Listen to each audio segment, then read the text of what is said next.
जय हिंद दोस्तों, स्वागत है आप सभी का आपके अपने परिवार द लॉजिकल साइंस में। मैं हूं आलोक सिंह आतिश और आज के इस वीडियो सेशन में हम लोग डिस्कस करने वाले हैं RRB science daily practice set के पहले क्लास की। जी हां दोस्तों, आप सभी ने आज सुबह 10 बजे टेलीग्राम पे आज के इस सेशन का जो क्वेश्चन है उसका टेस्ट दिया होगा और आप सबों को कहीं ना कहीं टेस्ट क्वेश्चन का सॉल्यूशन का इंतजार होगा।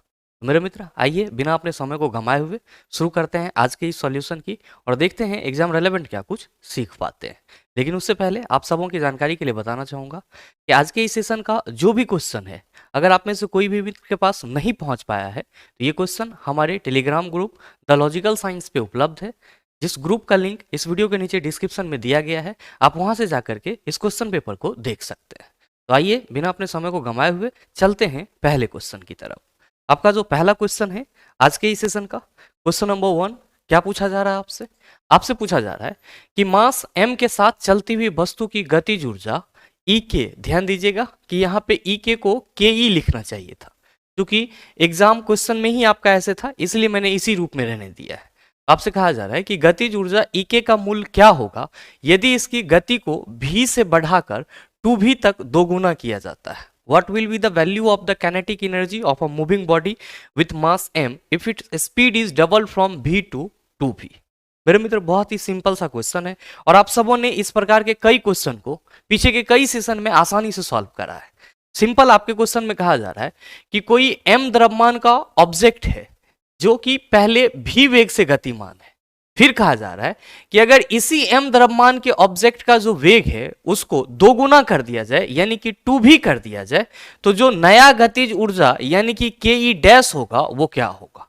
आप सभी कहेंगे बड़ा सिंपल है गुरुजी, कैसे? तो आप सबों को मालूम है कि अगर कोई वस्तु m द्रव्यमान का है और वो v वेग से गतिमान है, तब उसके लिए गतिज ऊर्जा क्या होती है? आप सभी कहते हैं गुरुजी हाफ mv स्क्वायर होती है। k इक्वल टू क्या होता है? हाफ mv स्क्वायर होता है। यहाँ पे क्वेश्चन में कहा जा रहा है कि अगर इस m द्रव्यमान के ऑब्जेक्ट का वेग दोगुना कर दिया जाए, मतलब वेलोसिटी को क्या कर दिया जा रहा है सर? दोगुना। तो आप कहेंगे कि गुरुजी जो नया वाला वेलोसिटी होगा, यानी कि सॉरी नया वाला काइनेटिक एनर्जी होगा, वो क्या होगा? हाफ इंटू m तो हमारा रहेगा ही, 2v के जगह क्या हो जाएगा? तो सर 2v का स्क्वायर हो जाएगा। मेरे मित्र, जब आप इसको सॉल्व करेंगे तो हाफ इंटू m इंटू क्या हो जाएगा? 4v स्क्वायर हो जाएगा। और आप सभी कहेंगे कि गुरुजी अगर इसी चीज को हम स्टैंडर्ड रूप में लिखते हैं तो इसको हम लोग 4 इंटू हाफ mv स्क्वायर लिख सकते हैं। यहाँ पे जो आपका हाफ mv स्क्वायर है वही चीज आपका कहाँ पे है? तो गुरुजी जब ये v वेग से गतिमान था वहां पे है, यानी कि ke equal to half mv square. तो हाफ mv स्क्वायर ke के बराबर है, तो यहाँ पे जो आपका हाफ mv स्क्वायर है, क्या हम लोग यहाँ पे ke रख सकते हैं? आप कहेंगे बिल्कुल, यानी कि ये क्या हो गया? 4 इंटू ke हो गया। यानी कि जो क्वेश्चन करा जा रहा है कि अगर वस्तु का वेग दोगुना कर दिया जाए, 2v कर दिया जाए, तो उसका नया गतिज ऊर्जा क्या होगा? आप कहेंगे 4k, यानी कि 4 गुना हो जाएगा। और मेरे मित्र, सरल तरीके से आप सबों को याद भी होगा कहीं ना कहीं कि अगर वेग दोगुना कर दिया जाता है तो गतिज ऊर्जा क्या होता है? आप कहते हैं 4 गुना हो जाता है। तो सही आंसर क्या हो जाएगा? आप कहिएगा ऑप्शन नंबर सी हो जाएगा, यानी कि 4ek हो जाएगा। मेरे मित्र, आप सभी ध्यान में रखेंगे कि यहाँ पे जो हमने गतिज ऊर्जा की बात करा है, ये एक्चुअली में क्या होते हैं? तो आप सभी कहेंगे गुरुजी यांत्रिक ऊर्जा के प्रकार होते हैं। और आप सभी एक इंपॉर्टेंट रिलेशन भी ध्यान में रखिएगा कि यांत्रिक ऊर्जा को हम लोग इंग्लिश में मैकेनिकल एनर्जी कहते हैं और शॉर्ट फॉर्म में me लिखते हैं। मतलब क्या होता है? Mechanical energy. और ये जो मैकेनिकल एनर्जी होता है ये काइनेटिक एनर्जी ke और साथ ही पोटेंशियल एनर्जी Pe के योग के बराबर होता है, यानी कि me इक्वल टू क्या होता है? ke प्लस Pe होता है। ध्यान में रखेंगे कि यहाँ पे गतिज ऊर्जा के लिए अगर हम लोग हाफ mv स्क्वायर रखें और साथ ही जो आपका P पोटेंशियल एनर्जी है इसके लिए फॉर्मूला mgh लिखे, तो आप सभी ये चीज भी ध्यान में रखिएगा कि half mv square plus mgh क्या होगा? आप कहेंगे यांत्रिक ऊर्जा होगा, यानी कि मैकेनिकल एनर्जी होगा। तो ये चीज भी आप अपने माइंड में रखिएगा, आपके एग्जाम पॉइंट ऑफ व्यू से बहुत ही इंपॉर्टेंट है। और साथ ही आप सभी ध्यान में रखेंगे कि जो किसी भी वस्तु का गतिज ऊर्जा होता है वो किस पे डिपेंड करता है? तो आप सभी याद रखना कि जो गतिज ऊर्जा है वो वस्तु के द्रव्यमान और साथ ही साथ वस्तु के वेग दोनों पे डिपेंड करता है। किसी भी फॉर्मूला में जितने भी फिजिकल क्वांटिटी इन्वॉल्व होते हैं वो राशि उतने फिजिकल क्वांटिटी पे क्या होता है? डिपेंड होता है। ये आपका एक सामान्य सा सूत्र है अदर फॉर्मूला के लिए भी। आइए बात करते हैं अगले क्वेश्चन की। अगला क्वेश्चन, क्वेश्चन नंबर 2, आपसे क्या पूछा जा रहा है कि अपने बाएं हाथ में पेन को पकड़कर एक व्यक्ति अपना प्रतिबिंब शीशे में देखता है कि पेन दाएं हाथ में है, यह निम्न में से किस घटना के कारण है। क्वेश्चन में कहा जा रहा है कि a person holds a pen in his left hand, sees his reflection in the mirror holding the pen in his right hand, this is due to which of the following phenomena. Option है विभक्त प्रतिबिंब, कुल आंतरिक प्रतिबिंब, अपवर्तन, और चौथा है आपका पार्श्व व्युत्क्रमण। क्या होगा इसका आंसर? आप सबों के मन में आएगा कि गुरुजी अगर किसी भी पेन को हम लोग बाएं हाथ में लेकर के शीशा में देखेंगे तो दाहिने हाथ में कैसे आ जाएगा? तो मेरे मित्र आ जाता है, ये फिजिक्स का लॉ है। आप कहेंगे कैसे? तो ध्यान में रखिएगा कि जब भी हम लोग समतल दर्पण के सामने अपने प्रतिबिंब को देखते हैं या फिर हम लोग दर्पण के सामने अपना प्रतिबिंब देखते हैं, तो जो हम लोग का बायां हिस्सा होता है वो प्रतिबिंब में दाहिने हिस्से के रूप में अपीयर होता है। यानी कि जिस दर्पण में आप अपना प्रतिबिंब देख रहे हैं उस दर्पण में जो आपका बायां हिस्सा है वो क्या होगा सर? दायां में बनेगा, प्रतिबिंब का दायां हिस्सा होगा। और आपका जो बायां हिस्सा होगा वो प्रतिबिंब का दायां हिस्सा हुआ, और जो आपका दायां हिस्सा होगा वो प्रतिबिंब का क्या होगा? बायां हिस्सा होगा। यानी कि इसका मतलब ये हुआ कि अगर ये आप हैं, थोड़ा देर के लिए जूम कीजिएगा, ये आप हैं और यहां पे आपका प्रतिबिंब बन रहा है, ये मान लीजिए कि कोई ग्लास है, तो अगर ये आपका लेफ्ट हैंड है, ये आपका क्या है? लेफ्ट हैंड है, तो ये इमेज में क्या होगा? तो सर इमेज के राइट हैंड में अपीयर होगा, लेफ्ट जो है वो राइट में अपीयर होगा। और अगर ये आपका राइट है तो इमेज के लेफ्ट हैंड में क्या होगा सर? लेफ्ट साइड में अपीयर होगा। यानी कि ऑब्जेक्ट का लेफ्ट साइड इमेज में राइट साइड में अपीयर होगा, और ऑब्जेक्ट का राइट साइड इमेज में लेफ्ट साइड अपीयर होगा। और ये जो घटना होता है इसको हम लोग क्या कहते हैं? पार्श्व व्युत्क्रम कहते हैं। क्या कहते हैं? पार्श्व व्युत्क्रम। और इंग्लिश में इसी को क्या बोला जाता है? लेटरल इन्वर्जन बोला जाता है। तो आप सभी ध्यान में रखिएगा कि प्रतिबिंब में किसी भी दर्पण में देखने पर प्रतिबिंब का जो वस्तु के बाएं भाग का जो दायां भाग अपीयर होता है और वस्तु का दायां भाग का जो प्रतिबिंब में बायां भाग अपीयर होता है, ये क्या कहलाता है? पार्श्व व्युत्क्रम यानी कि लेटरल इन्वर्सन कहलाता है। आपसे जो क्वेश्चन करा जा रहा था कि अपने बाएं हाथ में पेन को पकड़कर एक व्यक्ति अपना प्रतिबिंब शीशे में देखता है कि पेन दाएं हाथ में है, यह निम्न में से किस घटना के कारण है? आप कहेंगे सर बायां दायां होगा तो पार्श्व व्युत्क्रमण यानी कि लेटरल इन्वर्सन के चलते होगा। आप सबों के मन में आ रहा होगा कि गुरुजी ये विभक्त प्रतिबिंब का मतलब क्या हुआ? डिफ्यूज रिफ्लेक्शन का मतलब क्या हुआ? तो मेरे मित्र आप सभी ने देखा होगा कि कुछ पिक्चर ऐसी होती है जो आपका क्या होता है सर? पूरी तरह से क्लियर होता है और वो आसानी से विजिबल होता है, लेकिन कुछ ऐसी होती है सर जो क्या होता है? तो सर वो धुंधला दिखाई पड़ता है। तो आप सभी यहां पे ये कह सकते हैं कि गुरुजी जो डिफ्यूज रिफ्लेक्शन की बात की गई है वो कहीं ना कहीं धुंधले प्रतिबिंब से रिलेटेड है। लेकिन मेरे मित्र आप सभी ध्यान में रखेंगे कि सिर्फ अगर प्रतिबिंब की बात की जाती तब तो हम लोग कहते कि सर धुंधला प्रतिबिंब से रिलेटेड है, लेकिन इंग्लिश में इसको डिफ्यूज रिफ्लेक्शन लिखा गया है जबकि हिंदी में विभक्त प्रतिबिंब लिखा गया है। तो विभक्त प्रतिबिंब का मतलब क्या हो गया? विभक्त प्रतिबिंब का मतलब हुआ धुंधला आपका कोई पिक्चर है वो। लेकिन जब हम लोग डिफ्यूज रिफ्लेक्शन की बात करेंगे तो यहां पे आपको समझना होगा कि जो रिफ्लेक्शन की घटना होती है, परावर्तन की घटना होती है, वो दो तरीके का होता है। कितने तरीके का होता है? दो तरीके का होता है। एक होता है आपका रेगुलर रिफ्लेक्शन, दूसरा होता है इरेगुलर रिफ्लेक्शन। और मेरे मित्र इरेगुलर रिफ्लेक्शन को क्या बोला जाता है? डिफ्यूज रिफ्लेक्शन बोला जाता है। यहाँ पे हिंदी वर्ड का मीनिंग और अंग्रेजी वर्ड का मीनिंग अलग अलग है, और आप सभी हमेशा अपने माइंड में रखिएगा। क्या माइंड में रखिएगा? कि जो परावर्तन होती है ये कितने प्रकार के होते हैं? दो प्रकार के। कौन कौन सा? तो एक को कहते हैं हम लोग नियमित परावर्तन और दूसरा को कहते हैं हम लोग अनियमित परावर्तन। और मेरे मित्र आप सभी याद रखना कि अनियमित परावर्तन को ही हम लोग क्या कहते हैं? तो सर इसी को हम लोग इंग्लिश में डिफ्यूज रिफ्लेक्शन कहते हैं। क्या कहते हैं? डिफ्यूज रिफ्लेक्शन कहते हैं। अब आप सबों के मन में आ रहा होगा कि गुरुजी नियमित परावर्तन में क्या होता है और अनियमित परावर्तन में क्या होता है? तो मेरे मित्र आप सभी ध्यान में रखेंगे कि नियमित प्रकाश की परावर्तन जो होती है वो क्या होती है? तो सर किसी स्मूथ सरफेस से होती है, और इस पे जो प्रकाश की किरणें गिरती है वो क्या होती है? तो सर समांतर रूप से गिरती है और समांतर रूप से ही क्या हो जाती है? तो गुरुजी परावर्तित भी हो जाती है। लेकिन जब बात करते हैं डिफ्यूज रिफ्लेक्शन की तो ये उभर खाबर सरफेस से होती है, यानी कि रफ सरफेस से होती है, और इस पे जो प्रकाश की किरणें फॉल होती है उसके परावर्तित होने का डायरेक्शन नहीं होता है, ये किधर भी आपका क्या हो सकता है सर, परावर्तित हो जाता है। लेकिन नियमित में क्या होता है, तो अगर समांतर गिर रही है तो ये क्या होगी सर, समांतर ही परिवर्तित भी होगी। तो ये चीज भी आप ध्यान में रखेंगे।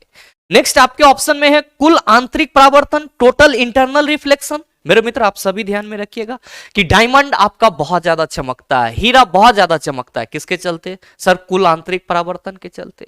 जो आपका रेगिस्तान में मरीचिका बन जाता है, किसके चलते, कुल आंतरिक परावर्तन के चलते। आप कहोगे होता क्या है गुरुजी, तो मेरे मित्र हमेशा ध्यान में रखिएगा कि जब प्रकाश की किरणें सघन माध्यम से विरल माध्यम में जाती है और आपतन कोण क्रांतिक कोण से बड़ा हो जाता है, तो इस समय क्या होती है, कुल आंतरिक परावर्तन की घटना होती है। क्या कहेंगे कि कुल आंतरिक परावर्तन, टोटल इंटरनल रिफ्लेक्शन के लिए दो केसेस चाहिए। पहला केस में क्या होना चाहिए कि प्रकाश सघन से विरल माध्यम में जाना चाहिए, और दूसरा क्या होना चाहिए, तो गुरुजी आपतन कोण क्रांतिक कोण से बड़ा होना चाहिए। तो क्वेश्चन पूछा जाता है कि कुल आंतरिक परावर्तन के केस में आपतन कोण का मान क्रांतिक कोण से होता है, आप कहेंगे बड़ा होता है। आप कहिएगा गुरुजी यहां पे ऑप्शन में अपवर्तन भी है, रिफ्रैक्शन भी है।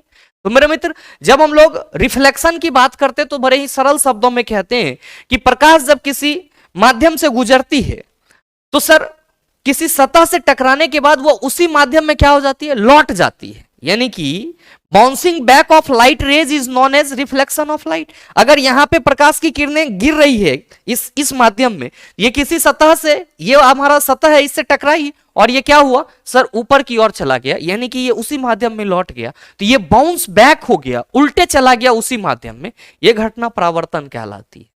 और मेरे मित्र ध्यान में रखेंगे कि जब दो माध्यम होती है, मान लीजिए कि ये कांच का गिलास है और इसमें पानी भरा हुआ है, चला जी कांच का गिलास है और क्या है, पानी भरा हुआ है, और इसमें कोई प्रकाश की किरणें आती है तो आप देखते होंगे ये इस तरह से हो जाती है, और प्रकाश की किरणों का जो मुड़ने की घटना होती है ये क्या कहलाती है, अपवर्तन। मतलब ये हुआ कि जब प्रकाश एक माध्यम से दूसरे माध्यम में जाता है तो सर वो मुड़ जाता है, और प्रकाश की किरणों का यही मुड़ने की घटना क्या कहलाती है, प्रकाश का अपवर्तन कहलाती है। दर्पण से परावर्तन देखने को मिलेगा, लेंस से अपवर्तन देखने को मिलेगा। मेरे ख्याल से कोई समस्या नहीं होना चाहिए। आइए बात करते हैं अगले क्वेश्चन की।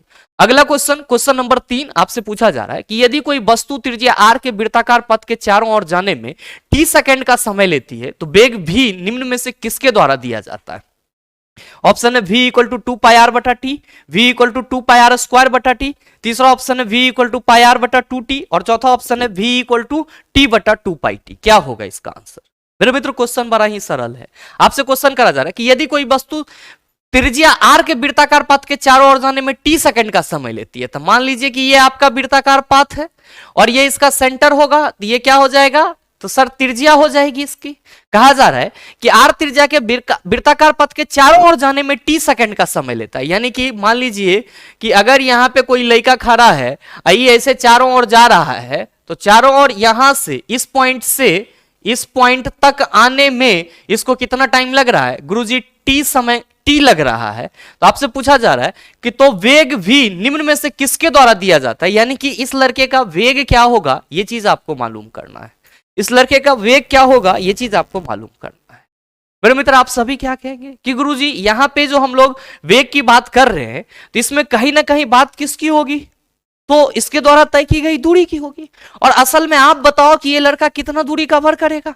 आप कहेंगे गुरुजी कैसी बात कर रहे हैं, ये इस वृत्ताकार मार्ग की जितनी परिधि होगी ये लड़का उतना ही दूरी तय करेगा। तो भाई सिंपल तो है, वृत्त की परिधि का फॉर्मूला क्या होता है, आप कहिएगा 2 पाई r होता है। वृत्त की परिधि का फॉर्मूला क्या होता है, 2 पाई r होता है।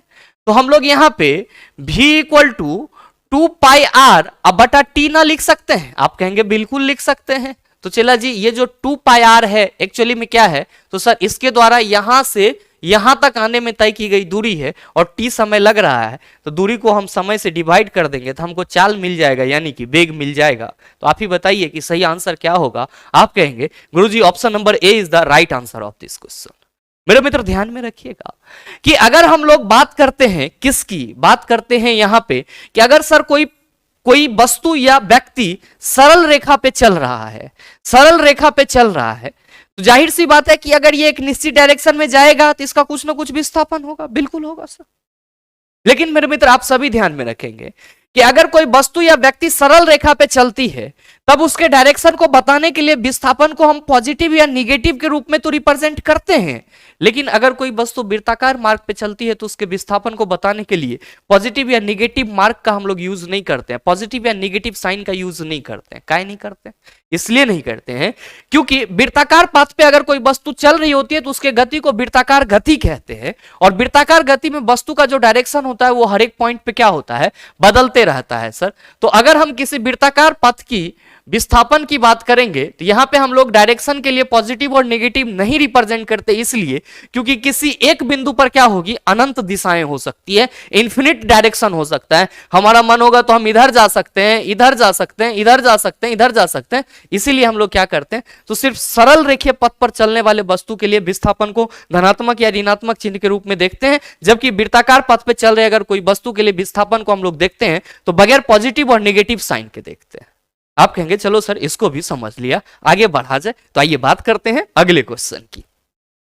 अगला क्वेश्चन है क्वेश्चन नंबर 4। क्या पूछा जा रहा है कि एक प्रतिरोधक में से विद्युत धारा I प्रवाहित होती है, एक स्रोत प्रतिरोधक में V का विभवांतर बनाए रखता है, समय में स्रोत द्वारा आपूर्ति की गई ऊर्जा की मात्रा कितनी होगी। ध्यान दीजिएगा, जब क्वेश्चन हिंदी में ना समझ आए तो एक बार अंग्रेजी में भी पढ़ लीजिएगा, ये आपके एग्जाम के लिए बहुत ही इंपॉर्टेंट होता है। कैसे, तो अभी देख लेंगे सर इसी क्वेश्चन में। अब बहुत सारे मित्रों के मन में इस क्वेश्चन को देखने के साथ ही P equal to V I, P equal to V square बटा आर, ये सब फॉर्मूला आना शुरू हो गया होगा। लेकिन मेरे मित्र यहाँ पे शक्ति की बात नहीं की जा रही है। तो जब आपको क्वेश्चन में लगे कि शक्ति पूछ रहा है कि ऊर्जा, तो ये चीज आपका कहां पे क्लियर होगा, इंग्लिश वर्जन में, एनर्जी और पावर। तो ध्यान दीजिएगा, आपके क्वेश्चन में कहा जा रहा है कि एक प्रतिरोधक में से विद्युत धारा I प्रवाहित होती है। मेरे मित्र मान लीजिए कि ये आपका कोई एक प्रतिरोधक है, ये आपका कोई एक प्रतिरोधक है, जिससे क्या हो रहा है सर, I विद्युत धारा प्रवाहित हो रही है। क्या कहा जा रहा है कि एक स्रोत प्रतिरोधक में विभवांतर भी बनाए रखता है। मान लीजिए कि इसको अगर हम किसी बैटरी से जोड़ते हैं तो ये बैटरी इसको भी विभवांतर बनाए रखता है। कहा जा रहा है कि समय में स्रोत द्वारा आपूर्ति की गई ऊर्जा, मान लीजिए कि आपसे क्वेश्चन करा जा रहा है कि T समय में स्रोत द्वारा आपूर्ति की गई ऊर्जा कितनी होगी, ऊर्जा कितनी होगी। मेरे मित्र आप सभी क्या कहेंगे कि गुरुजी यहां पे तो बात होगी इलेक्ट्रिकल एनर्जी की। किसकी बात होगी, इलेक्ट्रिकल एनर्जी की, यानी कि विद्युत ऊर्जा की। बिल्कुल होगी सर। आप सभी क्या कहते हैं कि गुरुजी अगर किसी चालक तार से जिसकी प्रतिरोध R हो, T समय तक I धारा प्रवाहित की जाती है, तो उससे जो ऊष्मा रिलीज होती है वही क्या होती है, विद्युतीय ऊर्जा होती है। मतलब यह हुआ कि विद्युत धारा के ऊष्मीय प्रभाव के लिए जो जूल का नियम है उससे हमको क्या मिलती है सर, विद्युत ऊर्जा के लिए फॉर्मूला मिलता है। मतलब यह हुआ कि अगर हम यहां पे विद्युत ऊर्जा की बात करेंगे तो क्या कहेंगे, आप कहेंगे गुरुजी H equal to I square R T होगा। यहां पे हमारा विद्युत ऊर्जा क्या होगा, H equal to I square R T. क्यों, क्योंकि अगर किसी भी चालक तार से धारा प्रवाहित होगी और उस चालक तार में धारा प्रवाहित होने वाली I है, प्रतिरोध R है और T समय तक हो रही है, तो ऊष्मा तो इतना ही निकलेगी जो कि विद्युत ऊर्जा कहलाएगा। मेरे मित्र आप सबों को मालूम है कि ओम्स लॉ के अकॉर्डिंग हम लोग क्या कहते हैं कि गुरुजी V equal to I R होता है और R इक्वल टू क्या होता है, V बटा I होता है। तो ओम्स लॉ से अगर हम इस इक्वेशन में, ओम्स लॉ से अगर हम इस इक्वेशन में H equal to I square रहने दें, R के जगह हम लोग V बटा I लिख दे और इनटू T कर दे, तो आप कहेंगे ये I जो है इस स्क्वायर को कैंसिल कर देगा और H इक्वल टू हम लोग क्या लिख सकते हैं, VIT लिख सकते हैं। क्या लिख सकते हैं, VIT लिख सकते हैं। और मेरे मित्र क्वेश्चन में आपको V, I और T दिया गया था। मैं अगर सीधे कह देता कि VIT is the right answer of this question, आप कंफ्यूज हो जाते। लेकिन अब आपको यह अच्छे से याद रहेगा कि अच्छा किसी भी इलेक्ट्रिकल एप्लायंसेस से इलेक्ट्रिसिटी प्रवाहित करने पर जो ऊर्जा निकलेगी वो विद्युत धारा के उसमें प्रभाव के रूप में होगी। तो आप कहेंगे H equal to I square R T होगा और झट से ओम्स लॉ में से R निकालेंगे और क्या कहिएगा कि गुरुजी H इक्वल टू VIT हो जाएगा। और सही आंसर कौन लेके जाएगा, ऑप्शन नंबर डी लेके जाएगा। मेरे मित्र ध्यान में रखिएगा कि यहां पे जो आपका VI है ये क्या है, तो सर शक्ति के लिए फॉर्मूला है। कौन से शक्ति के लिए, विद्युत शक्ति के लिए फॉर्मूला है। ये चीज भी आप अपने माइंड में रखिएगा। और साथ ही साथ आप सभी एक और चीज ध्यान में रखेंगे कि यहां पे ये जो R इक्वल टू V बटा I लाए हैं, तो ये जो रेसिस्टेंस है एक्चुअली में रेसिस्टेंस ओम के नियम का नियतांक है। तो क्वेश्चन आपसे ये भी पूछा जाता है कि निम्नलिखित में से कौन सा ओम्स लॉ का नियतांक है, कांस्टेंट है। आप कहेंगे प्रतिरोध ओम के नियम का नियतांक है। आइए बात करते हैं अगले क्वेश्चन की। अगला क्वेश्चन, क्वेश्चन नंबर 5, बड़ा ही इंपॉर्टेंट सा क्वेश्चन है। आपसे पूछा जा रहा है कि स्वाद का पता लगाने के लिए अभिग्राहक को क्या कहते हैं? What are the receptors for detecting taste called? रसस्वेदी अभिग्राहक, गस्टेटरी रिसेप्टर्स जिसको इंग्लिश में बोला जाता है, फिर आपका नेक्स्ट है केमिकल रिसेप्टर रासायनिक अभिग्राहक, फिर है घ्राण अभिग्राहक ऑल्फैक्टरी रिसेप्टर्स, और फिर चौथा है आपका संवेदी अभिग्राहक जिसको सेंसरी रिसेप्टर्स बोला जाता है। क्या होगा इसका आंसर? आप कहेंगे सर स्वाद का पता लगाना है। किसका पता लगाना है? स्वाद का। टेस्ट बड की बात की जा रही है, जीभ में होगा, इसी को गस्टेटरी रिसेप्टर्स बोले जाते हैं। तो सही आंसर क्या हो जाएगा? ऑप्शन नंबर ए हो जाएगा। बड़ा ही सरल सवाल था, लेकिन मेरे मित्र आप सभी यहां पे ध्यान में रखेंगे एक छोटा सा इस डायग्राम को, कि आपका जो जीभ है, आपका जो जीभ है, इसमें जो टेस्ट डिटेक्शन होता है वो कैसे होता है? तो आप सभी याद रखिएगा कि जीभ का जो आगे वाला पोर्शन होता है, जीभ का जो आगे वाला पोर्शन होता है, ये क्या होता है? आपको सॉल्टी फील करवाता है।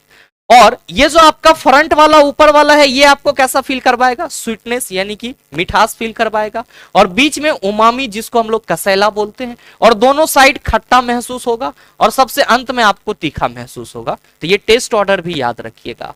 और ध्यान में रखेंगे कि टंग में टेस्ट को डिटेक्ट करने के लिए क्या होती है? तो सर टेस्ट बर्ड्स होते हैं जिसको हम लोग क्या बोलते हैं? स्वाद कलियां बोलते हैं। और जनरली इससे जो हम लोग स्वाद को डिटेक्ट कर पाते हैं वो किस वजह से? तो सर इसके गस्टेटरी रिसेप्टर्स होने की वजह से। अब आप सबों के मन में आ रहा होगा कि गुरुजी यहां पे रासायनिक अभिग्राहक है, घ्राण अभिग्राहक है, ये संवेदिक अभिग्राहक है, तो ये सब क्या है? तो मेरे मित्र यहां पे आपको एक और डायग्राम देखना होगा। आप कहेंगे वो डायग्राम क्या है? तो सर उसकी भी बात कर लेते हैं हम लोग, उसकी भी बात हम लोग कर लेते हैं।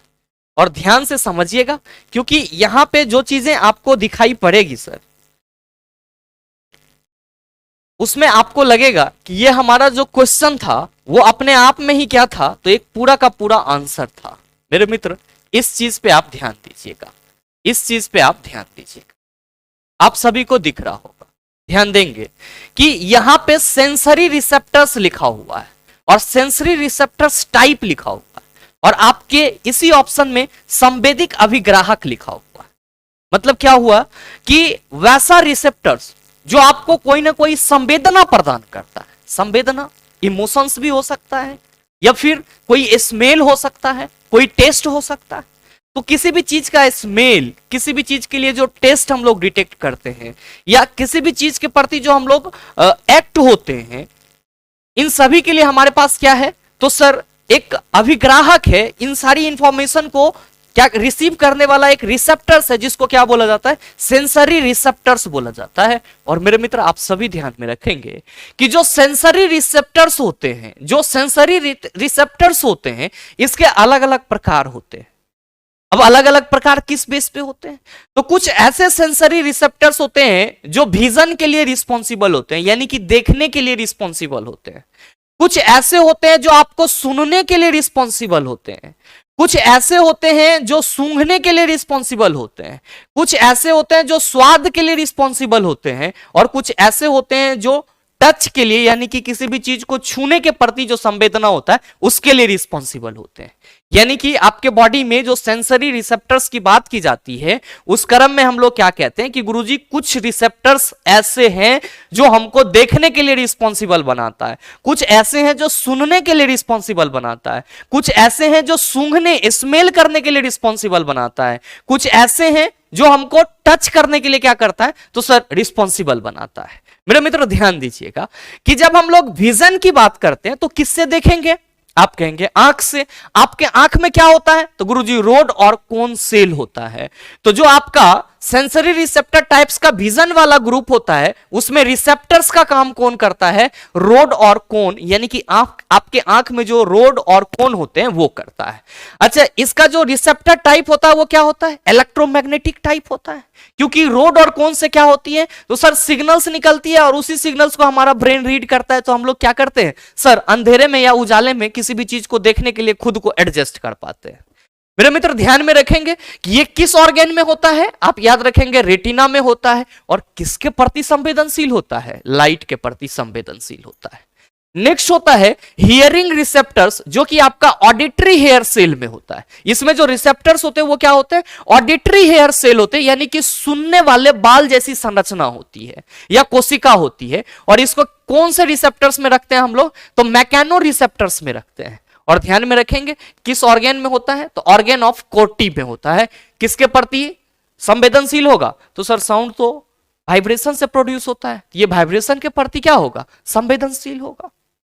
नेक्स्ट आपका ऑल्फैक्शन और टेस्ट। ध्यान में रखिएगा कि टेस्ट के लिए तो टेस्ट बर्ड्स होगा रिसेप्टर्स के रूप में, ऑल्फैक्शन के लिए ऑल्फैक्टरी नर्व और इंडिंग्स, और ये दोनों ही जो हैं वो केमो रिसेप्टर्स हैं। यानी कि ऑल्फैक्टरी और जो आपका टेस्ट वाला है दोनों ही केमो रिसेप्टर्स के अंतर्गत आते हैं। और जनरली ऑल्फैक्शन इंडिविजुअल न्यूरॉन से संबंधित होता है, जबकि जो आपका टेस्ट वाला होता है टेस्ट सेल, ये टेस्ट बर्ड से संबंधित होता है। और मेरे मित्र ऑल्फैक्शन के लिए एयरबॉर्न केमिकल, यानी कि वैसा केमिकल जो एयर में आपका आसानी से घुल मिल जाता है, जिसको हम स्पेल कर पाते हैं, उसके लिए रिस्पॉन्सिबल होता है। और फूड केमिकल्स के लिए आपका टेस्ट बर्ड रिस्पॉन्सिबल होता है। टच की बात करते हैं तो इसमें sir Pacinian corpuscles, free nerve ending, temperature receptors सारे आ जाते हैं। और मेरे मित्र इसको हम लोग किस रिसेप्टर्स के टाइप में रखते हैं? तो मैकानो रिसेप्टर्स, नॉइसी रिसेप्टर्स और थर्मो रिसेप्टर्स। ये कौन से अंग में होता है? सर स्किन में होता है। किस किस चीज को फील कर सकते हैं? प्रेशर, पेन और टेम्परेचर को फील कर सकते हैं। अब आप कहेंगे कि गुरुजी यहां पे जो रासायनिक अभिग्राहक है, केमिकल रिसेप्टर्स है, तो हम ये अब तो कह सकते हैं कि जो हमारा घरान अभिग्राहक है और साथ ही जो हमारा रसवेदी अभिग्राहक है वो क्या है? केमो रिसेप्टर्स के टाइप है, यानी कि रासायनिक अभिग्राहक के टाइप है। और साथ में जो हमारा ये सेंसरी रिसेप्टर्स हैं, तो ये सभी ये तीनों क्या हैं? तो सर सेंसरी रिसेप्टर्स के अलग अलग प्रकार हैं।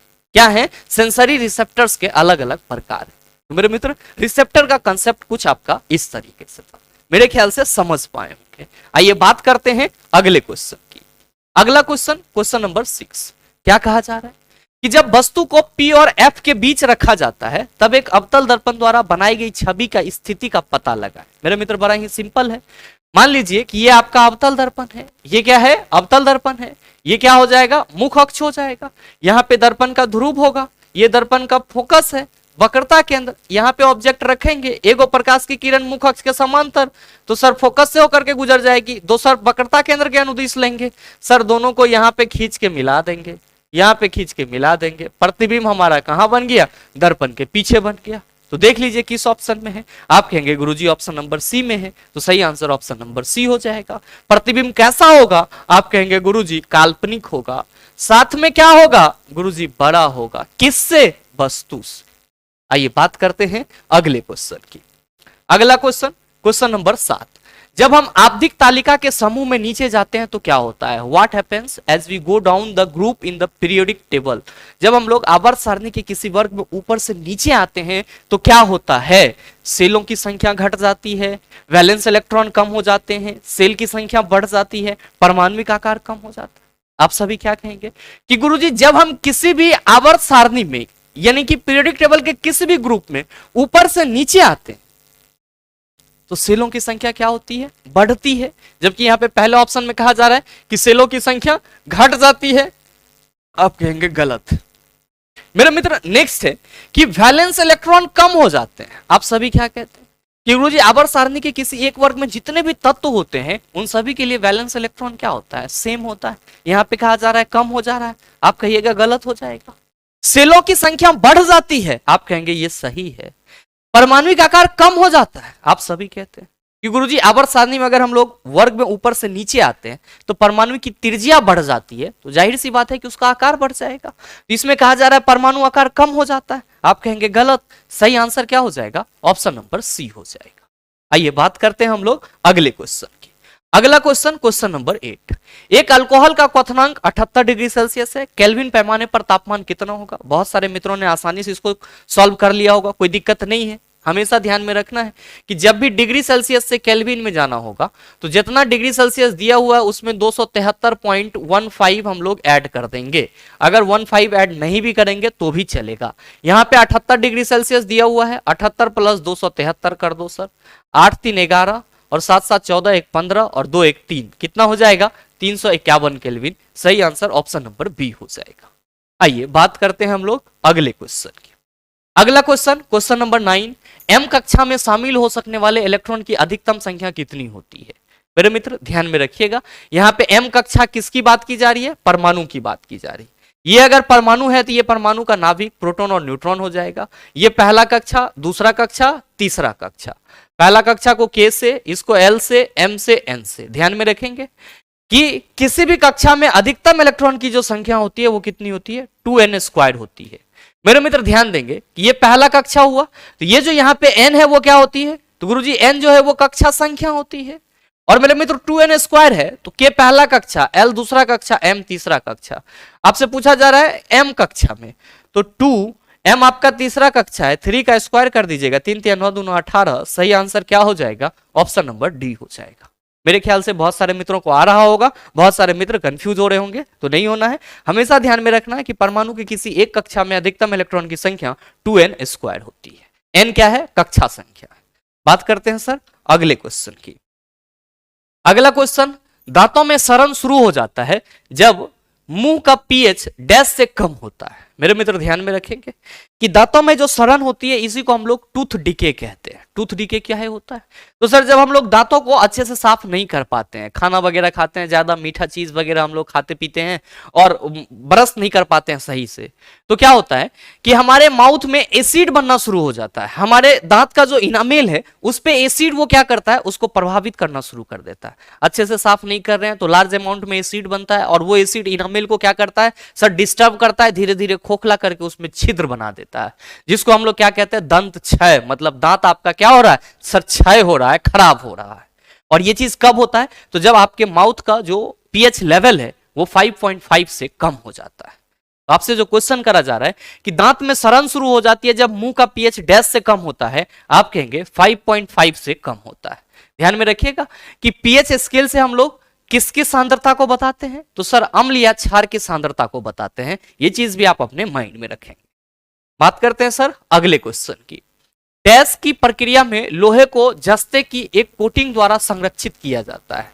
In the process of dash the iron is protected by a coating of zinc. मेरे मित्र आप सभी कहते हैं कि गुरुजी अगर किसी जिंक पे हम लोग जस्ता का लेप लगाते हैं तो इसको गैल्वेनाइजिंग यानी कि जस्तीकरण कहते हैं। ये क्या है? जंग से बचने का उपाय है। जंग से बचने के कितने उपाय हैं? 2 उपाय हैं, एक तो परमानेंट और एक आपका टेम्पररी। परमानेंट में क्या होता है? तो सर उसमें इलेक्ट्रोप्लेटिंग करते हैं, एनोडाइजिंग करते हैं। और टेम्पररी में क्या होता है? तो सर पेंट करते हैं, गैल्वेनाइजिंग करते हैं। क्वेश्चन क्या कहा जा रहा है कि डैश की प्रक्रिया में लोहे को जस्ते की एक कोटिंग द्वारा संरक्षित किया जाता है। आप कहेंगे गैल्वेनाइजेशन के प्रोसेस में। सही आंसर ऑप्शन नंबर सी हो जाएगा। आप कहिए गुरुजी चिकनाई ग्रीसिंग क्या होता है? तो मेरे मित्र ये भी आपका जंग से बचने का एक तरीका होता है। आप सभी ने देखा होगा कि लोग क्या करते हैं जब बरसात आती है तो साइकिल के रिम वगैरह में ग्रीस लगाना शुरू कर देते हैं। तो ये मतलब एक कह सकते हो टेम्पररी लेवल पे जंग से बचने का उपाय होता है। लेकिन मेनली रूप से जो ग्रीस का काम होता है वो क्या होता है? फ्रिक्शन को कम करना होता है। आप देखे होंगे कि साइकिल का जो बॉल बियरिंग होता है या जो एक्सल वगैरह होता है उसमें जो आपका ये बॉल बियरिंग रहता है यानी कि जिसमें छर्रा रहता है उसमें ग्रीस देकर के उस बॉल को बैठाया जाता है ताकि जब वो घूमे यानी कि नाचे तो सर उसमें फ्रिक्शन क्या हो? कम प्रोड्यूस हो और वो जल्दी खराब ना हो पाए। तो ये चीज भी आप ध्यान में रखें। एनोडाइजिंग क्या है? तो सर किसी भी धातु के ऊपर में ऑक्साइड का परत चढ़ाना। किसके सहायता से? विद्युत धारा के सहायता से। मिश्र धातुकरण एल्लॉइंग, जब 2 या 2 से अधिक धातु को आपस में जोड़ करके कुछ नया चीज बनाते हैं तो नया चीज हमारा क्या कहलाता है? एल्लॉय। प्रक्रिया एल्लॉइनिंग कहलाती है यानी कि मिश्र धातुकरण कहलाती है। आइए बात करते हैं हम लोग अगले क्वेश्चन की। अगला क्वेश्चन थोड़ा सा ये गड़बड़ हो गया। चला एक और चीज कि पीपीटी बना नहीं पाए। समस्या ऐसी थी कि हमको लगा पीडीएफ चल जाएगा लेकिन पीडीएफ से काम नहीं चला, तो कोई दिक्कत नहीं है, अगले में इसको सुधार लिया जाएगा। अगले से हम लोग पीपीटी में ही देखेंगे ताकि और ज्यादा से विजिबल हो। नेक्स्ट आपसे पूछा जा रहा है कि उत्तक क्या होता है? आप सभी कहेंगे एक ही प्रकार की वे सभी कोशिकाएं जो क्या करती है? एक ही फंक्शन को परफॉर्म करती है, उत्तक कहलाता है। मेरे मित्र यहां पे कहा जा रहा है कि पहला ऑप्शन में कि वे कोशिकाएं जो मूल रूप से भिन्न होती है परंतु दिखने और कार्य करने में समान होती है, गलत है। भिन्न काहे होगा सर? एक ही प्रकार का होगा। दूसरा है वे कोशिकाएं जो मूल रूप से दिखने में और कार्य करने में भिन्न होती है, नहीं सर। वे कोशिकाएं जो मूल रूप से दिखने में और कार्य करने में समान होती है। सही आंसर क्या हो जाएगा? ऑप्शन नंबर सी हो जाएगा। ध्यान में रखिएगा कि उत्तक कैसे फॉर्म होता है, तो बहुत सारे बहुत सारे सेल के संयोजन से होता है। उत्तक प्लांट में भी पाया जाता है, प्लांट में जो उत्तक पाया जाता है उसको प्लांट टिश्यू कहते हैं, जो एनिमल में उत्तक पाया जाता है उसको हम लोग एनिमल टिश्यू कहते हैं। मैंने आपको कई बार बताया है कि अगर हम बात करते हैं एनिमल में टिश्यू की, उत्तक के प्रकार की, तो कहते हैं उपसंयोजी पेशी तंत्र। क्या कहते हैं हम लोग? उपसंयोजी पेशी तंत्र। उपसंयोजी पेशी तंत्र, ये ट्रिक है सर, किस चीज के लिए? तो मानव उत्तक के लिए। क्या क्या? तो सर उपकला उत्तक, संयोजी उत्तक, पेशी उत्तक और तंत्रिका उत्तक। और बात करते हैं अगर हम लोग प्लांट टिश्यू की यानी कि पादप उत्तक की, तो क्या कहते हैं कि गुरुजी इसको दो भाग में बांटते हैं। पहला होता है मेरिस्टेमेटिक टिश्यू, मेरिस्टेमेटिक टिश्यू जिसमें कोशिका विभाजन करने की क्षमता होती है। दूसरा होता है परमानेंट टिश्यू जिसमें कोशिका विभाजन करने की क्षमता नहीं होती। मेरिस्टेमेटिक टिश्यू भी तीन प्रकार के होते हैं सर।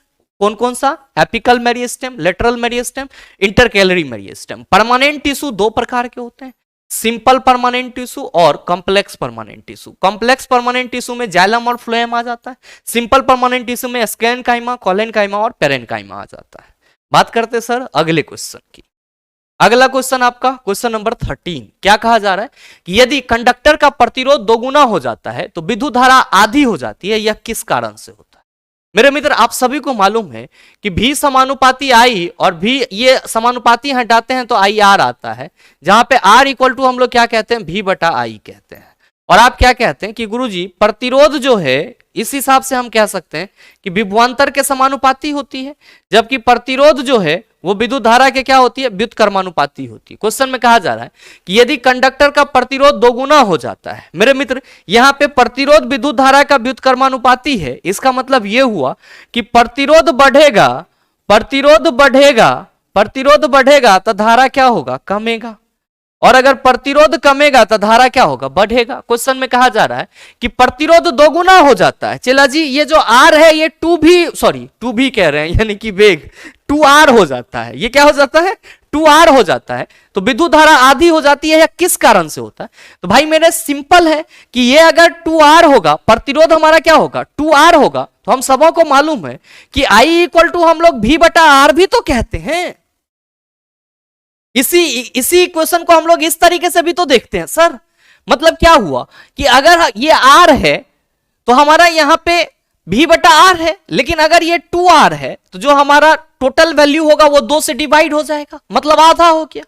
सिंपल है सर कि प्रतिरोध अगर हमारा दोगुना होगा तो विद्युत धारा क्या हो जाएगा? आधा। ये हमको किस नियम से मिलता है? ओम के नियम से मिलता है।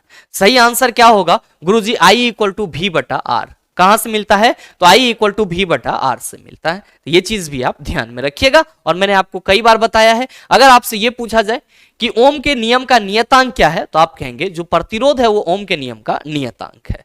आइए बात करते हैं हम लोग अगले क्वेश्चन की। अगला क्वेश्चन है क्वेश्चन नंबर 14। आपसे पूछा जा रहा है कि एक प्रकार के अलैंगिक प्रजनन को पहचाने जिसमें जड़, तने और पत्तियों जैसे पौधे के कुछ हिस्सों के माध्यम से प्रजनन शामिल है। ऑप्शन है विखंडन, वानस्पतिक प्रजनन, अणुओं का विभाजन, मुकुलन। क्या होगा इसका आंसर? मेरे मित्र आपसे क्वेश्चन करा जा रहा है कि वैसा प्रजनन जिसमें प्रजनन की प्रक्रिया पौधे के जड़, तना और पत्ती से होती है उसको क्या कहा जाता है? आप कहेंगे गुरुजी इसी को वेजिटेटिव प्रोपेगेशन बोला जाता है, जिसको वानस्पतिक प्रचार भी कहा जाता है। तो सही आंसर क्या हो जाएगा? ऑप्शन नंबर बी हो जाएगा। मेरे मित्र आप सभी के मन में आएगा कि गुरुजी विखंडन क्या होता है? क्या विखंडन को फ्रेगमेंटेशन कहते हैं? नहीं, गलत है। विखंडन को फ्रेगमेंटेशन नहीं कहते हैं। ये एग्जाम में इस तरह से लिखा हुआ था सर, इसलिए मैंने लिखा है आपको बताने के लिए कि मीनिंग गलत भी होता है कहीं कहीं पे। विखंडन का मतलब यहाँ पे फ्यूजन होगा, और फ्यूजन आप सबों को मालूम होना चाहिए दो प्रकार के होते हैं, बाइनरी फ्यूजन और मल्टीपल फ्यूजन। नेक्स्ट है आपका अणुओं का विभाजन। तो देखिए यहाँ पे ये अणुओं का विभाजन और फ्रेगमेंटेशन दोनों का उल्टा कर दिया गया है सर। यहाँ पे होना चाहिए था फ्रेगमेंटेशन और ये फ्यूजन यहाँ पे जाना चाहिए था। ध्यान दीजिएगा कि फ्रेगमेंटेशन की बात जब हम लोग करते हैं यहाँ पे अणुओं का विभाजन होता है। और मेरे मित्र स्पोर फॉर्मेशन का नाम सुने होंगे, जिसमें पत्तियां उड़ती है और उसी के उड़ने से क्या होता है, जब वो जहां पे गिरती है तो नया पौधा विकसित होता है, जो कि स्पोर फॉर्मेशन या फिर फ्रेगमेंटेशन के नाम से जाना जाता है। नेक्स्ट है मुकुलन। आप सबों को मालूम है कि हाइड्रा में जो आपका नया नया कली निकलता है और उस कली को जब काट करके हम फिर दूसरी जगह लगाते हैं तो उससे फिर हमको नया हाइड्रा मिलता है। तो ये प्रक्रिया क्या कहलाती है? बडिंग यानी कि मुकुलन की कहलाती है। आइए बात करते हैं हम लोग अगले क्वेश्चन की। अगला क्वेश्चन है 15 नंबर कि खाद्य पदार्थों का ऑक्सीकरण होने से रोकने के लिए निम्न में से किस गैस का उपयोग किया जाता है? मेरे मित्र, जो चिप्स का पैकेट होता है या कोई भी जो खाद्य पदार्थ आपका पैकेट वगैरह में बंद होता है, उसको ऑक्सीडेशन से बचाने हेतु हम लोग कौन से गैस का इस्तेमाल करते हैं? नाइट्रोजन का इस्तेमाल करते हैं। कौन से गैस का इस्तेमाल करते हैं? नाइट्रोजन का इस्तेमाल करते हैं। ध्यान में रखिएगा कि नाइट्रोजन ऑक्सीजन से कम रिएक्टिव होता है, जिस वजह से ये फूड को क्या करता है? ऑक्सीजन से विकृत होने से बचाता है। और मेरे मित्र, आप सभी ध्यान में रखेंगे, किसी भी फूड का ऑक्सीजन की उपस्थिति में ऑक्सीडाइज हो जाना क्या कहलाता है? तो सर, ऑक्सीडाइज होना भोजन विकृत गंधिता कहलाता है, यानी कि स्पॉइलिंग ऑफ फूड कहलाता है। यह चीज भी आप ध्यान में रखिएगा। आइए, अगला क्वेश्चन है आपका कि व्यवस्थित वस्तुओं की वो प्रवृत्ति जो उसे स्थिर या समान गति से गतिमान रहने के लिए प्रवृत्त करता है, क्या कहलाता है? यानी कि किसी भी वस्तु की वो स्थिति जो अवस्था में परिवर्तन का विरोध करता है। आप कहेंगे गुरुजी जड़त्व कहलाता है। बल कहने की कोई जरूरत तो नहीं है, आप सबों को मालूम होगा। ऊर्जा आप सभी कहेंगे, अच्छे से जानते हैं। संवेग भी आप सबों को मालूम होगा। आइए, अगला क्वेश्चन है क्वेश्चन नंबर 17। रासायनिक गुणों में से मेंडलीफ ने कौन से तत्वों द्वारा बनाए गए यौगिक पर ध्यान केंद्रित किया? ऑप्शन है हाइड्रोजन और ऑक्सीजन, कार्बन और सोडियम, हाइड्रोजन और सोडियम, कार्बन और हाइड्रोजन। मेरे मित्र, आप सबों को मालूम है कि मेंडलीफ ही ऐसे पहले व्यक्ति थे जिन्होंने सबसे पहले तत्वों को आवर्त सारणी के रूप में वर्गीकृत करने का प्रयास किया, और इसीलिए हम लोग कहते हैं कि आवर्त सारणी का जनक किसे बोला जाता है? मेंडलीफ को बोला जाता है। ध्यान में रखिएगा कि आवर्त सारणी को बनाने में कहीं ना कहीं मोसले का भी योगदान रहा। उसके बाद जो है सर, जो लेबोजियर थे उनका भी योगदान रहा था। फिर जो डूमा थे उनका भी योगदान रहा था। इसके बाद डॉबराइनर साहब थे, उनका भी योगदान था। न्यूलैंड थे, उनका भी योगदान था। लेकिन ये सभी जो अपना एक्सपेरिमेंट कर रहे थे, इसमें ये सभी तत्वों को आवर्त और वर्ग के रूप में नहीं लिख रहे थे। जबकि मेंडलीफ आए तो इन्होंने तत्वों को आवर्त और वर्ग के रूप में लिखने का प्रयास करा, और इसीलिए हम लोग कहते हैं कि तत्वों का सबसे पहले आवर्त सारणी बनाने वाले वैज्ञानिक कौन थे? मेंडलीफ थे। ध्यान में रखेंगे कि मेंडलीफ ने उस समय जो तत्वों के लिए आवर्त सारणी को बनाने का प्रयास करा था, तो वो किस प्रकार के यौगिक के लिए अपने प्रॉपर्टीज का ऑब्जर्वेशन करते थे? तो वो वैसे यौगिक पे ज्यादा फोकस करते थे जो हाइड्रोजन और ऑक्सीजन से बने होते थे। तो आपसे जो क्वेश्चन करा जा रहा है कि रासायनिक गुणों में से मेंडलीफ ने कौन से तत्वों द्वारा बनाए गए यौगिकों पर ध्यान केंद्रित किया? आप कहेंगे हाइड्रोजन और ऑक्सीजन। सही आंसर क्या होगा? ऑप्शन नंबर ए हो जाएगा। और मेरे मित्र, आप सभी ध्यान में रखिएगा कि मेंडलीफ के बाद आवर्त सारणी को किसने बनाया? तो आप कहेंगे कि गुरुजी मेंडलीफ के बाद जो है वो मोसले ने आवर्त सारणी को बनाया। और आधुनिक आवर्त सारणी का जनक किसे बोला जाता है? आप सभी कहते हैं हेनरी मोसले को बोला जाता है। ध्यान में आप ये भी रखिएगा कि मेंडलीफ जो है वो न्यूलैंड से प्रेरित थे, और मोसले जो है वो मेंडलीफ से प्रेरित थे। तो आवर्त सारणी को बनाने में जो वैज्ञानिकों का रोल रहा है, वो कहीं ना कहीं एक के बाद एक दूसरे से प्रेरित होकर के किए हैं। आइए बात करते हैं हम लोग सर अगले क्वेश्चन की। बड़ा ही आसान सा सवाल कि निम्नलिखित में से कौन सा एक परजीवी के रूप में पौधे से पोषण प्राप्त करता है? सभी लोग बना लिए होंगे। कसकुट्टा, जिसको हम लोग क्या बोलते हैं? अमरबेल कहते हैं। इसमें क्या होता है? तो सर, इसमें साइम्बोटिक रिलेशनशिप शो किया जाता है। एक रहने के लिए आवास देता है और दूसरा क्या करता है? सर, न्यूट्रिशन के लिए भोजन का जुगाड़ करता है। नेक्स्ट है क्वेश्चन नंबर 19। क्या पूछा जा रहा है कि प्रोपेन का आणविक सूत्र क्या है? मेरे मित्र, आप सबों को मालूम है कि इसी को हम लोग क्या कहते हैं? सर, एल्केन ग्रुप का कंपाउंड कहते हैं। और एल्केन ग्रुप के कंपाउंड के लिए जनरल फॉर्मूला क्या होता है? आप कहते हैं कि गुरुजी CnH2n+2 होता है। एक कार्बन के लिए चेला हम लोग क्या लिखते हैं? मैथ लिखते हैं। 2 कार्बन के लिए हम लोग क्या लिखते हैं? एथ। 3 कार्बन के लिए आप कहते हैं गुरुजी प्रॉप लिखते हैं। 4 कार्बन के लिए ब्यूट, 5 के लिए पेंट, 6 के लिए हेप्ट, 7 के लिए हम लोग हेप्ट। इस तरह से लिखते चले जाते हैं। मेरे मित्र, आपसे पूछा जा रहा है कि प्रोपेन का अणुसूत्र क्या है? कितना होगा कार्बन? आप कहेंगे 3। देख लीजिए 3 किस में है? सर, 3 ऑप्शन नंबर सी में है, तो टिक लगा दीजिए। आप कहेंगे ऐसे कैसे? तो मेरे मित्र मिला लीजिए। ये जो n है ये नंबर ऑफ कार्बन है। हमने बोला एल्केन ग्रुप के कंपाउंड के लिए जनरल फॉर्मूला CnH2n+2 होता है। तो C3 और 2 × 3 + 2 क्या हो जाएगा? C3 3 दूना 6 2 8 C3H8। आप कहिएगा C4H10 का है? तो चला जी ये ब्यूटेन है। और CH4 क्या है? तो चला जी ये मिथेन है। C2H6 क्या है? तो चला जी ये एथेन। कोई शक नहीं होना चाहिए। आइए बात करते हैं सर अगले क्वेश्चन की। अगला क्वेश्चन, क्वेश्चन नंबर 20। डॉबराइनर ने अपनी तत्वों की वर्गीकरण प्रणाली में कितने तरीकों की पहचान की? आप सभी कहते हैं कि डॉबराइनर ने 3 तत्वों का 3 समूह बनाया था, जिसको उन्होंने क्या बोला था? ट्राइड बोला था। और डॉबराइनर ने अपने तिर्यक नियम में, ट्राइड रूल में ये बताया था कि अगर तत्वों को उसके बढ़ते हुए परमाणु द्रव्यमान के क्रम में 3-3 करके रूप में लिखा जाए तो बीच वाले तत्व का जो परमाणु द्रव्यमान होगा वो किनारे के दोनों तत्वों के परमाणु द्रव्यमान का औसत होगा। आपसे क्वेश्चन करा जा रहा है कि डॉबराइनर ने अपनी तत्वों की वर्गीकरण प्रणाली में कितने तरीकों की पहचान की? आप कहेंगे 3 तरीकों की पहचान की, तो सही आंसर क्या हो जाएगा? ऑप्शन नंबर सी हो जाएगा। मेरे मित्र, ये था आपका आज के आपके पहले सेट का डिस्कशन, और मेरे ख्याल से आप सभी मित्रों को जितने भी क्वेश्चन थे वो आसानी से समझ में आए होंगे, और अगर आपको इस टाइप का प्रश्न दोबारा दे दिया जाए तो मेरे ख्याल से आप उसका जवाब भी आसानी से दे सकते हैं।